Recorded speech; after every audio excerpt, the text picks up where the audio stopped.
Questa è la storia d'un amore tirannico e senza pietà.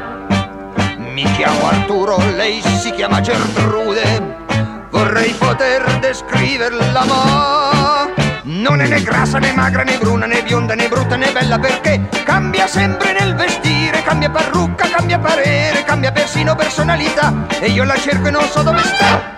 Precipitevolissimamente cerco Gertrude, amorosissimevolmente seguo Gertrude, rumorosissimevolmente chiamo Gertrude e finisco miseramente senza Gertrude.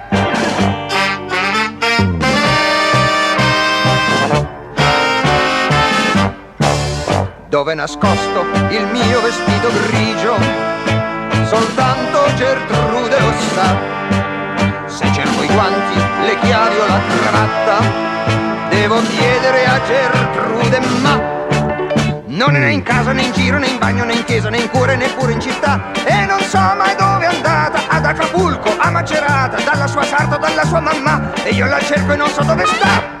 Precipitevolissimamente cerco Gertrude, amorosissimevolmente seguo Gertrude, rumorosissimevolmente chiamo Gertrude e finisco miseramente senza Gertrude.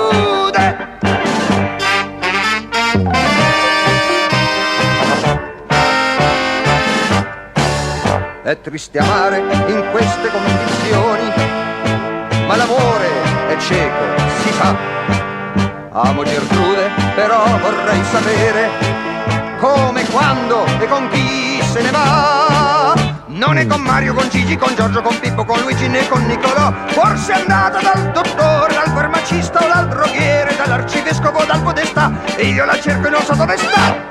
Precipitevolissimamente cerco Gertrude, amorosissimevolmente seguo Gertrude, rumorosissimevolmente chiamo Gertrude e finisco miseramente senza Gertrude.